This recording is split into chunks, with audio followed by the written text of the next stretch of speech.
Hey, podcasters, what's up? We have our friend Erica here again today. We're having like a Boutique 101, HCS 101 talk. So we're talking about all things boutique. I feel like I get those questions a lot from like people who want to start their own business to just customers who are curious. So I thought, why not have the conversation with our boutique assistant about like how things go down and what we do and how we do them. So first and foremost, today's mug is week 2 again of on a water bottle. I had this last week as well, and I'm just like upping my water intake, so you may see a bunch of water bottles. Do you have a mug today, Miss Erica? I do. She knew what's up. I have this one today. Oh, but first Jesus. That's a good one. And it's a good size. Lord knows I need some Jesus. So before we move into what we're actually here for, tell them about your coffee mug craziness, because I feel like the people need to know this. So I'm a weirdo with my coffee mugs. They have to be a certain size and a certain shape, and the lip has to be like a certain width, and it can't like tilt, and it can't tip in, and it can't, like, I'm weird. So like I have my Starbucks mug up here as well. This was, I don't even like it, but I'll drink out of it. It suffices. But it's too big. It's like too wide. And then I like this cup, but it doesn't have enough cup. So I can only drink a very small cup of coffee. I'm very much a Lorelai Gilmore, and I need it in a vat. So I definitely, there's this. And then I've had like 3 coffee mugs that I loved, and they've all broke within the last like 2 months. So I need to just go get more. I feel like the level of, like, I see like the too small, too big thing. Like I get that. The lip is too wide thing. It's a whole other, it's like a new level of crazy town that you're the mayor of. It's fine. Yeah. Just wave to the people. It's fine. It's fine. The mayor. And that's literally the conversations we have. Like that's the thing. Like there's been many times where I'm like, oh, this is so cute. I would love to send Erica a mug. She loves coffee. And then I go, nope, she's going to hate it. Nope. Nope. Like literally I've put multiple mugs in an Amazon cart to send you a gift. And I'm like, nope, she ain't going to drink out of that. She's going to put pens in it. Nope. Yeah, I do that. So I don't like it. If I don't like them, I found one at what's that store? Brian and I found it a couple months ago. And Burlington Coat Factory. Yep, I was like, there's a bee. I knew what you're talking about. I found a mug there, and I was like, oh my gosh, this is so cute, and I was so excited about it. And I got home and I put coffee in it, and I went, no. Because I know it changes the taste of the coffee. And I know that is crazy. And I will wear the mayor hat. But it said Lash Boss on it, and it was super cute. So now it just holds kids downstairs. I will keep all of my judgment inside. I'll keep it inside. So now that we realize that she's completely insane and we can't trust her opinion, let's have a conversation about what she thinks. So I want to talk about the boutique. So I feel like most people at this point kind of know my story. I originally was the person who knew nothing about fashion. I was in my 20s still wearing like t-shirts and sweatpants from high school. Going to the mall was a torturous experience. I think the only person who hated it more than me was my mother, because she had to take me. And I hated it. I was the girl who was crying in the try-on room. I could never find anything to wear. It would take us days and multiple trips to find dresses for like big occasions. It was terrible. I had originally worked for an MLM. I tried on their clothes originally, fell in love, joined the company. My parents and my friends and family were like, you're doing what with what? Because I was not the fashion girl, any way, shape, or form. Deb and I did it together. We loved it. And then we hit this point where I was like, should I start my own? I want more control. I want to grow. I want to be my own company. Do I do it? Do I not do it? and I ended up needing a dress. We went to this bigger mall that wasn't near us, and I was like, this is the mall because there's going to be more stuff. It's 3 floors. I mean, it literally took Devin and I hours to go through and view all the stores and look at all the things. And there wasn't one store in that mall that carried dresses that would fit my size. That one store.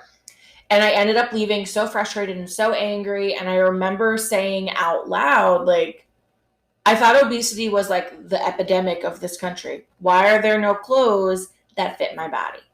Why? Why are there no clothes? And then I got in the car and I just remember thinking, well, if they don't make it, F it, I'll figure it out. I'll do it. And that was like my moment that I needed to figure it out. And I kind of just jumped. I let Devin know this is what I wanted to do. Devin is always Mr. Supportive. We figured it out. I was in college. I literally just like had a class one afternoon. I drove to the airport. I already had a flight. Oh my gosh, the baby. Oh, baby. I love him. And you're totally fine. I jumped on a flight that night, flew out, got in LA by myself at like 1:00 in the morning. Very eagerly stood outside LAX trying to get an Uber. Went from the Uber to my hotel, went right to my room, sat on that bed and was like, oh my God, I'm here and I have no idea what I'm doing.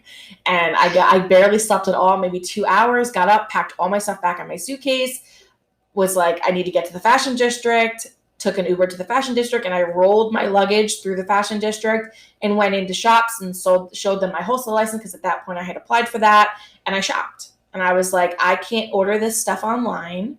I need to touch it and feel it and see it and try it on. So I did. And it was literally, I am a New Yorker. So like hot for me is like 78. I'm like, why is it so toasty in here?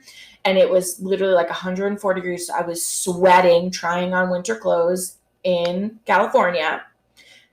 Like, this is my dream and I'm going to make it happen. And it was one of those things where like, I don't know if you can relate to this, but I didn't know it was my dream until I was already doing it. Yeah, for sure. Like very Absolutely. Much like my passion, my everything. And yeah. I think it's really funny because when you're talking about, your mall experience and the only person who dreaded it more than you was your mom, like that's also very much me. And like I very much relate to that because crying in dressing rooms and, mom realizing, hey, we have to go find a prom dress and literally verbally sighing at the thought of going to the mall with me was definitely not our idea of a fun time. So I think it's very funny how when you had that experience and you went, I need to do something about it. And I had the experience and I went, I suck. So it was very much like, and we've had that conversation before too, about how, a lot of people blame themselves rather than realizing it's an industry problem. Mm-hmm. But I very much was this is my fault. This, I need to fix it. This is my problem. They don't make clothes this size. I need to be smaller. And I went through that whole rigmarole and you very much were like, nope. We're going to fix it. We're going to do something about it. We're going to get out here and you go into action. And I just admire you for that because our journeys are very similar, but the end result is very different. It's definitely, I haven't always been that person. I have to own that. I mean, the work that went into that was, you could see my therapy bills there. Yeah. But I just, you know what I mean? Like it was one of those things, like I had to do the work. And I had to realize that it wasn't just me because it's not just a curvy girl problem. This whole thing, I don't know if you've seen it on TikTok where it's like mid-sized girls. They struggle. They struggle just like we do. We have multiple girls in the group who wear a size 000 who cannot gain weight. They're at doctor's appointments almost monthly trying different shakes and different things because they can't put the weight on. And nothing fits them either. And that's very much my brother. So I know I've always known that that's a real problem because I've watched my brother struggle to gain weight. Meanwhile, me and my sister have no problem doing that. Yeah. So it's weird how the genes work, but I literally, I'm glad that I did because I've seen a lot of girls that are bigger skinny shame, and I don't like body shaming on any degree. So I very much know that even skinny girls I'm too skinny and have that kind of thought process. But I would have never known that had my brother not struggled. And, my sister and, me and my sister have gone like this. We've gone to, skinny to mid-size to plus size and all over the place. So yeah. Throughout all of that, though, I truly didn't realize that it wasn't a what does he have? Is it the door stopper? I was like, I've heard that sound before because I hit mine at least once a day. I mean, I don't think anyone's going to mind baby noise. I'm going to go move him and redirect it. But keep talking. Yes, absolutely. So my thing is, and it's so funny because back to back, I mean, literally, because the episode that launched last week is all about my journey. I mean, I literally get choked up through that episode, and I just talk about my struggle from when I was a kid till up until a year ago, and what that looked like food-wise, exercise-wise, clothes-wise. And I even say on that podcast, like, and it's everyone's own journey. For me, like, I want to be able to see my feet when I stand up and look down. I don't know why that's a thing for me, but it is. It's also me wanting to be able to have a baby at some point. It's multiple things. And I can look at other people and love and accept and not put the shame that I put on myself. Yeah. Because I see girls, and you'll feel, I know you feel the same way, who are 2022 and 2024 and even in more sizes than that, and mid-sized girls and skinny girls, and see them in something incredible and be like, dang, that girl is killing the game. Right.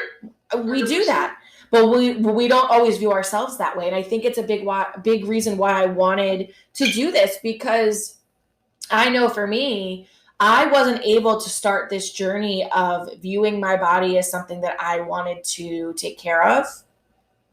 Not shame, but take care of and love and treat as such until I actually was loving it.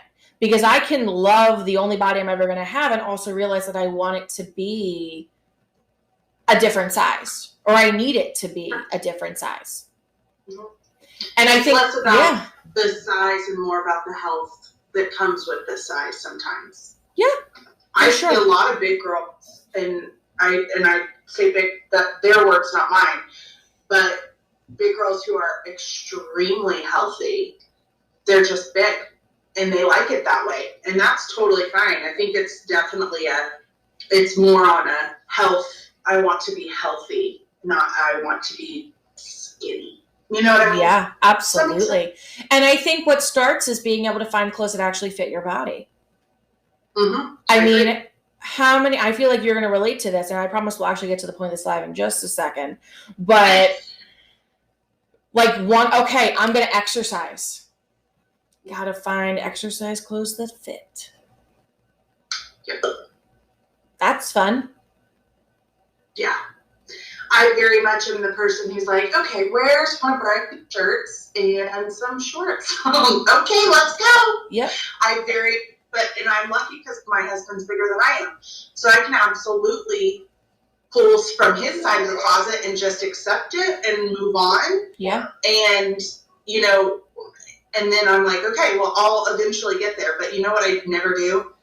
I never go look for clothes that fit me because I feel more comfortable in larger clothes. Yeah. And that's because you see me order a 3X. You're like, Erica, you're not a 3X. Why did you do that? Because it'll fit. Yeah, we did that with Judy Blues. Blues. And that was the thing. Like, Erica was able to love this boutique and the clothes we had and look at my launches and go, oh, I love that. But then not actually be able to pull the trigger for her own stuff because she was like, oh, well, not for me, though. I can't do it. Yeah. And I'm like, no, you can. I also do it. No.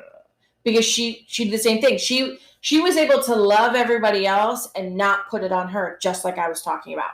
But I know we could do this all day. We could. Reel back in. We're reeling it back in. Mm-hmm. So so that was how we started. And then we just kind of ran from there, and we grew very quickly, thankfully. Our original customers, very few of them stayed. We were with a well-known brand, and when we went out on our own and said, hey, we're doing our own thing, I think that scared women. I think they were afraid to order clothes online again and then feel like they did when they used to do it. So a big chunk of our original like ride or die buyers and shoppers and community members pieced out.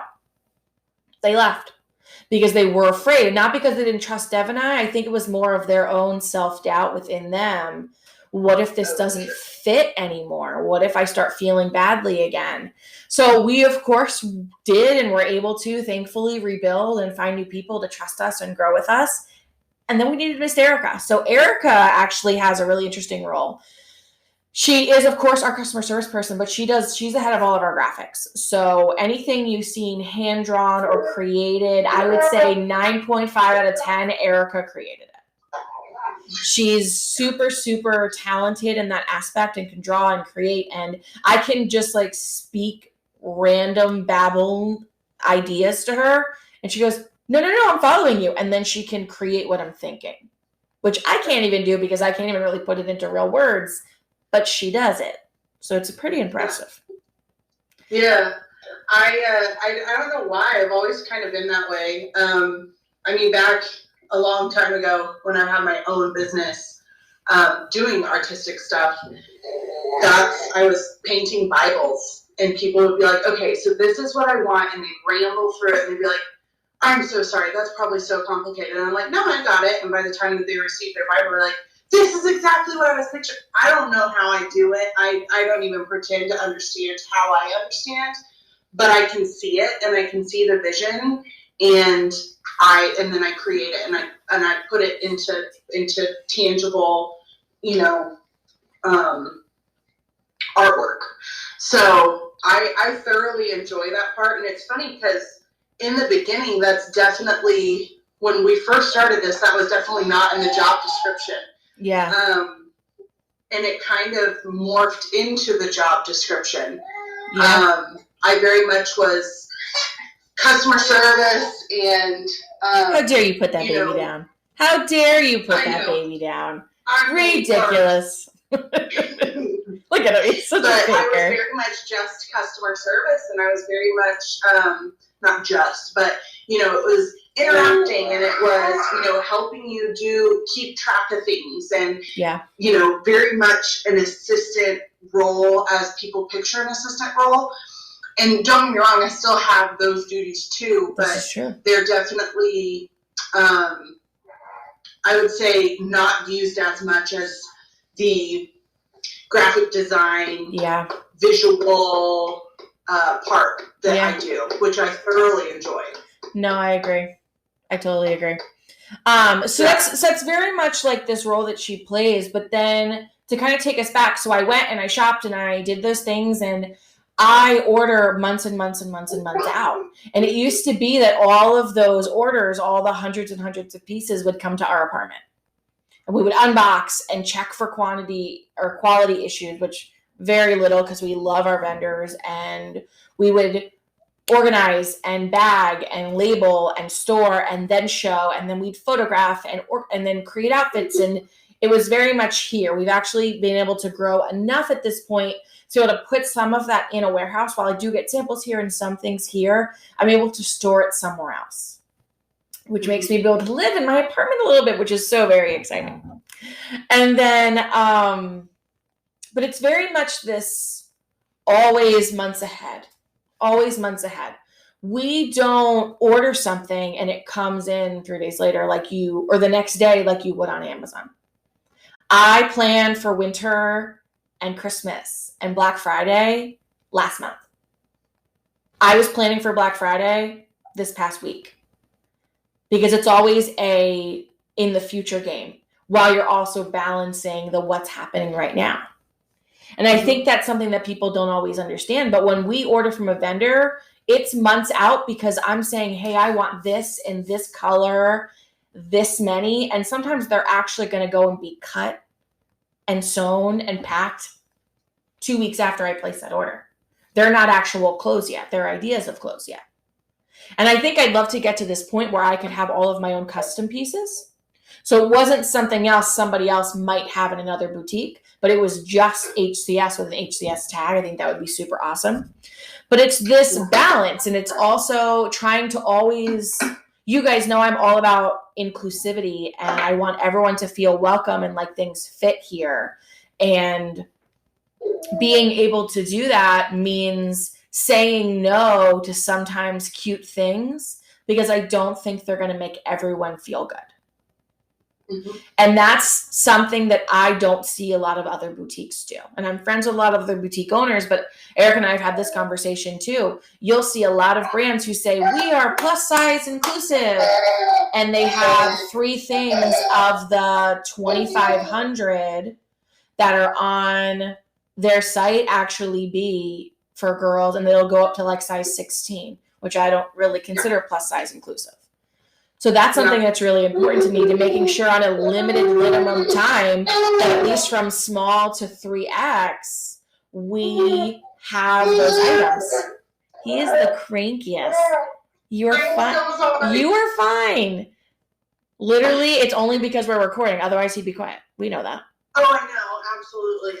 And I wish I could just go stick him downstairs. You're totally fine. Right now, so I'm like, oh. You're fine. It is together. Oh, the face. He's like, how dare you? I require all the attention. I know, and he wants all the things on my desk right now. I have makeup and things, and I mean, it's all fun. It's fun. All strewn around. So here, maybe. But I think that's, you know what I mean? That's one of those things where that's the beauty, the complicated, but the beauty of this business. I get to make, and Erica, I mean, we literally will go through and I'm like, what do you think about this one? What do you think about this one? Oh, I love this one. So I have all the control, but I also have all of the control. Yeah. So it's figuring out after I try on, and sometimes I've tried something on 3 months ago. So there's lots of videos and there's lots of fit and figuring out and creating all those size charts and lots of little intricate pieces that take a lot of time that I think people don't realize. I actually had someone message me yesterday and they were like, well, I see that you have a size chart. Can you like encourage other boutique people to like get that from the people you're buying the clothes from? Because I need a size chart for like those places too. And I was like, oh, big girl. Those don't come from vendors. Those come from my brain. Yeah, I made that. I saw a pair of shorts, real cute. Instagram got me. You know how sometimes you see those ads and you're like, oh, that's cute. So I saw a pair of shorts. I was like, man, those are kind of cute. And, you know, so I click on it and I'm like, all right. And I'm like, okay, $60 for shorts. That's okay. That's steep. But, you know, it's probably from a good vendor because, you know, I work for a boutique. I understand, you know. And then I go and I'm looking and it says plus size. And I'm like, great, where's the plus size model?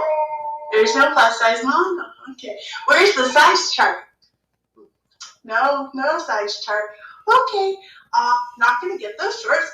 X. Yeah. And that's, yeah. I get, you know, before I would have probably been like, oh, they say it's plus size, so I'm going to go ahead and buy, even though there's nobody plus size wearing it, and I'm just going to get my normal thing. I probably would have done that prior working for HCS. But now that I see how much time and effort and just all over care that goes into everything that you do behind the scenes, it's something that I would have never understood not working for a boutique. I would have never understood not working for this particular boutique, and I would have continued the it's my fault role when I inevitably got those shorts that did not fit my frame or my body, and I would have played that game. So absolutely. I just, now if they don't have these particular things, I don't do it. And not to mention, they were denim, so already was like, I don't know, they're not Judy Blue, so I think I'm going to do it. I mean, she's not wrong. Like Judy Blue. So I was like, I refuse to have denim in my closet that's not Judy Blue anymore. So because if it doesn't make you feel good, why do it? If it doesn't make you feel good, why do it? That's where I got. If my clothes don't make me feel good, I'm not doing it. There are so many other things that I and anyone listening and watching, you could spend your hard-earned money on. If clothes don't make you feel good, don't buy them. Return them. That's all it is. So it's a lot of that, and it's a lot of really trying to guess and really also know our customers to know what we think we're going to like. Erica and I play that game a lot. Oh, well, I saw so-and-so and she looked so good, and I have a few other people who wear that size. I think they'll love this. We need some more blue. It's a game of, so-and-so is going to love this, or, oh my gosh, so-and-so is going to be so excited when she sees this in, or so-and-so's, so-and-so. I almost gave very much a customer away, but we know our customers. And it took me a while to get there, but now I know those customers and I get to play that game along with Emily. I'm like, no, you're right. She's going to love that. And it's like, oh, that's going to look so good on her. That's going to look so good on her.